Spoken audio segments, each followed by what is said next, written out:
আসসালামু আলাইকুম, hello everyone. আলুর চপ তো নিশ্চয়ই অনেক খেয়েছেন। এবারে এইভাবে একটু ট্রাই করে দেখেন, আশা করছি ইনশাআল্লাহ আপনাদের কাছেও ভালো লাগবে।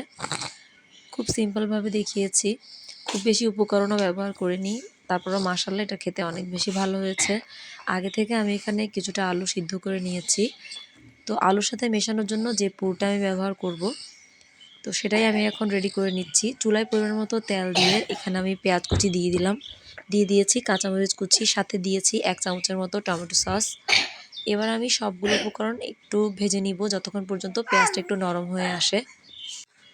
পেঁয়াজটা যখন একটু ভাজা ভাজা হয়ে আসবে বা নরম হয়ে আসবে, এই পর্যায়ে আমি দিয়ে দিচ্ছি আগে থেকে কুচি করে নেওয়া মুরগির মাংস। তো আপনারা আপনাদের আলুর পরিমাণ অনুযায়ী মুরগি এবং পেঁয়াজ কাঁচামরিচ এগুলোর পরিমাণটা দিবেন। মুরগি দেওয়ার পর আমি এটাকে ভালোভাবে ভেজে নিব যাতে করে মুরগিটা একদম সিদ্ধ হয়ে আসে। তো এরপর এই পর্যায়ে আমি এখানে মিক্সড যে মাংসের মশলাটা পাওয়া যায় সেটা ব্যবহার করেছি এবং পরিমাণ মতো লবণ দিয়ে নিয়েছি। তো আমি কিন্তু এখানে ম্যাজিক মশলা ব্যবহার করেছি, পরে আমি আরও কিছুটা ম্যাজিক মশলা ব্যবহার করব। তো ভিডিওটা এখান থেকে একটু স্কিপ হয়ে গিয়েছে, তো পরে আমি আবার যখন ম্যাজিক মশলা দিচ্ছিলাম সেটার ক্লিপটা একটু করে আমি নিয়েছিলাম। তো সবগুলো উপকরণ আমি ভালোভাবে ভেজে নিব। তো মশলাটা যাতে পুড়ে না যায়, আমি কিন্তু খুব সামান্য পরিমাণে এখানে পানি ব্যবহার করব। পানি দেওয়ার পর এটাকে অল্প কিছুক্ষণ চুলায় নাড়িয়ে আমি এটাকে চুলা থেকে নামিয়ে নিব। আলুর সাথে দেওয়ার জন্য আমাদের এই উপকরণটা রেডি, এটাকে আমি চুলা থেকে নামিয়ে নিচ্ছি। আলুর চপটাকে আমি যেই ব্যাটারের মধ্যে কোট করব, সেই ব্যাটারটা এখন রেডি করে নিব। তো এখানে আমি খুব সামান্য পরিমাণে বেকিং সোডা নিয়ে নিচ্ছি। খুব বেশি বেকিং সোডা দেওয়া যাবে না, তাহলে কিন্তু এটা খেতে ভালো লাগবে না। যেহেতু আমি এখানে কর্নফ্লাওয়ার, বেকিং পাউডার কোনোটাই ব্যবহার করব না, খুব সামান্য বেকিং সোডা দিয়েই আমি এটাকে ভাজবো।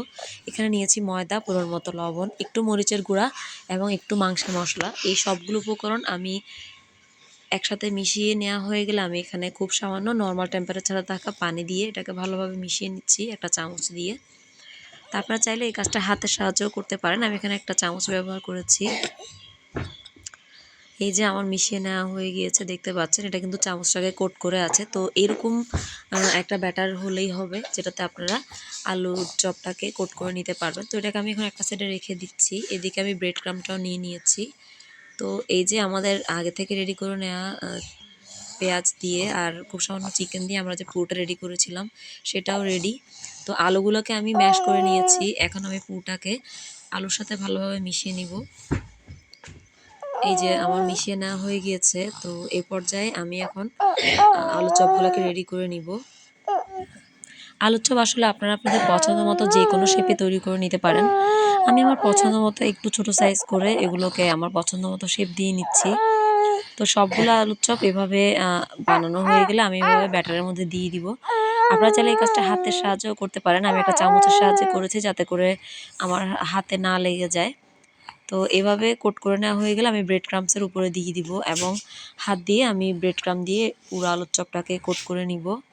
আপনারা চাইলে এখানে ব্রেড ক্রাম্ব না ব্যবহার করে এখানে বিস্কিটের গুঁড়াটা দিয়েও আলুর চপটাকে কোট করে নিতে পারেন। আপনাদের যেটা পছন্দ আপনারা সেটাই করে নেবেন। তো এই তো আমি এটাকে কোট করে নিয়ে নিচ্ছি। তো আপনাদের এই পর্যায়ে কোট করার পরে যদি মনে হয় কিছু অংশ ফাঁকা রয়েছে, আপনারা চাইলে এটাকে ডাবল কোটিং করতে পারেন। মানে এখন যেহেতু একবার ব্রেড ক্রামে কোট করেছি, দ্বিতীয়বার আপনারা আবার এটাকে আমরা যে ময়দার মিশ্রণটা রেডি করেছি সেটাতে